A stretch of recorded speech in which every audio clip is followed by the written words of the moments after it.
투자연구소의 유명입니다. 2022년 5월 27일 금요일 선견신문 시작하겠습니다. 첫 번째 한국경제신문입니다.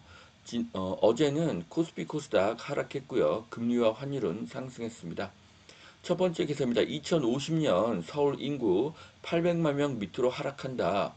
2020년까지 인구가 늘어난 지역은 경기, 세종, 제주, 충남 네 곳에 불과하다. 그런 기사입니다. 생산 연령 인구가 차지하는 비율도 50%가 넘는 곳이 세종, 서울, 경기 등 7개 시도가 유지할 것이라고 합니다. 자, 이 기사에서 보시듯이 인구가 줄어도 전국이 골고루 줄어드는 것은 아닙니다. 그래서 향후 가장 투자 가치가 높은 곳은 경기도입니다. 그 다음은 충청남도입니다. 그래서 앞으로 투자는 수도권에 하시기를 추천합니다. 그리고 이 기사는 앞으로 28년 후인 2050년을 예상하고 있습니다. 자, 앞으로 28년간 남북 왕래가 불가능할 것인가? 앞으로 28년간 외국인의 유입은 어떻게 될 것인가도 생각을 해야 합니다. 앞으로 1, 20년 후에 그때는 황해북도가 뜰 수가 있습니다. 경기도 바로 위쪽이 황해북도죠. 네. 자, 그 다음은 기준금리 인상입니다. 이창용 물가 위험이 크다. 연말 금리 연 2.25에서 2.5%로 예상하는 것이 합리적이라고 하는데요. 자, 미국과 한국의 금리를 보면 한국의 금리가 아직 미국 금리보다 굉장히 높은 상황인데 굳이 이렇게 올릴 필요가 있나 그런 생각이 듭니다. 자, 지금은 금리를 올릴 때가 아니죠. 경제를 죽이겠다는 생각인지 미국도 금리를 올리고 있지만 한국이 너무 빨리 올리고 있습니다. 자, 경제가 회복되지 못한 상태에서 금리를 지속적으로 올리는 것은 경제를 죽이는 매우 위험한 일이 되고 있습니다. 자, 임대차 3법 손질에 나선 정부 전월세 신고제 1년 더 유예한다고 하는데요. 자, 임대차 3법은 폐지되어야 합니다. 계약 기간도 자유롭게 그렇게 하는 것을 더 추천드립니다. 자, 서울 외곽 9억에서 10억대 매수세 급속 위축되고 있다고 하는데요. 자, 언제 데이터를 보고 이런 생각을 하는지 모르겠는데요. 현재는 거래도 늘고 가격도 상승하고 있습니다. 자, 그리고 서울 아파트의 매매 거래량을 이렇게 그래프로 보여주고 있는데요. 자, 한국의 부동산 시장은 수년간 상저하고를 유지하고 있습니다. 상반기는 하락, 하반기는 상승이라는 의미죠. 이유는 6월 1일이 재산세와 종부세의 기산일이기 때문입니다. 종부세 회피 물량이 상반기에 매물로 많기 때문에 하락하는 것입니다. 반면에 하반기에는 그런 매물이 감소하면서 가격이 상승하는 것입니다. 그런데 올해는 상반기에도 상승을 했습니다. 이것은 올해 하반기에는 더 크게 상승한다는 의미입니다. 자, 금리 인상, DSR 강화, 예고된 악재다. 자, 금리가 오르면 영끌족이 눈물을 흘릴까요? 자, 그들은 신용도 있고 소득도 있습니다. 한 달에 100만 원 정도는 취미 소비를 줄여도 충분히 가능한 금액입니다. 반면에 더 큰 위험은 전세 자금을 대출받은 무주택자입니다. 전세 자금 대출도 금리가 상승하기 때문이죠. 금리가 오르면 유주택자보다는 무주택자가 고통이 더 클 것이라고 예상을 합니다. 수원 영통 아파트 리모델링 훈풍에 한 달 새 4개 단지 안전진단을 통과했다고 하던데요.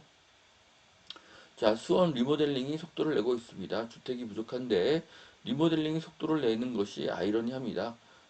주택수를 획기적으로 늘릴 수가 있는 재건축이 정답이라고 보여집니다. 자, 두 번째 매일경제신문 보시겠습니다.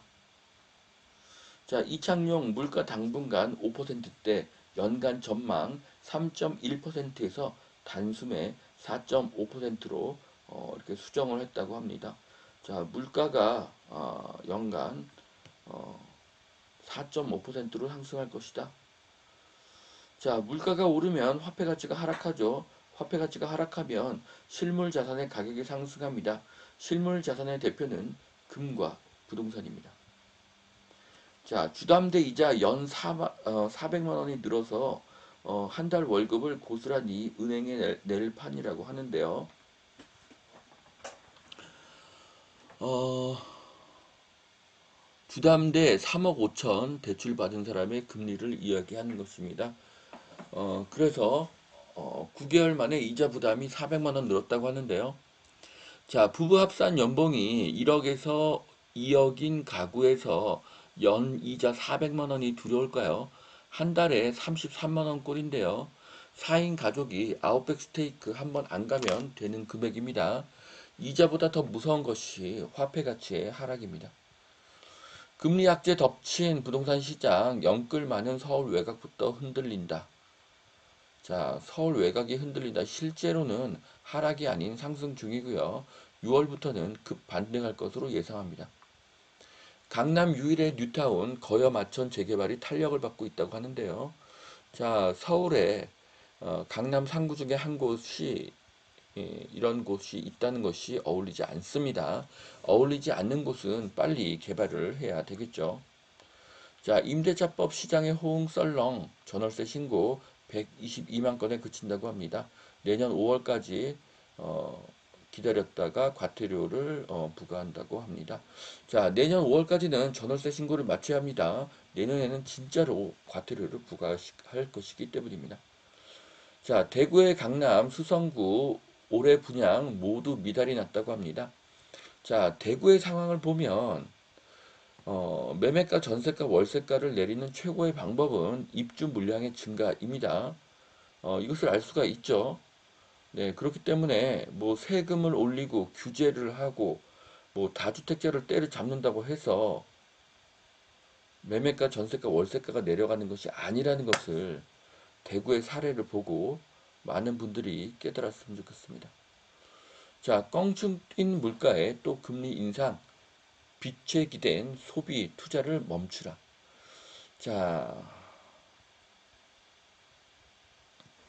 자, 서민이 부자가 되는 유일한 방법은 절약이 아닙니다. 소득 자체가 작기 때문에 절약으로는 부자가 될 수가 없습니다. 서민이 저소득으로 절약을 해서 돈을 1억을 저축한다고 해도 물가가 오르고 화폐 가치가 하락하면 모두가 헛일입니다. 1억이 5천만 원으로 줄어들기 때문입니다. 최선의 방법은 은행과 직장과 가족과 친척과 친구에게 빌릴 수 있는 모든 돈을 빌려서 투자를 하는 것입니다. 그리고 돈을 벌면 최소의 생활비 외에는 모두 이자를 내는 데 써야 됩니다. 그런 과감성 외에는 서민이 부자가 되는 방법은 0입니다.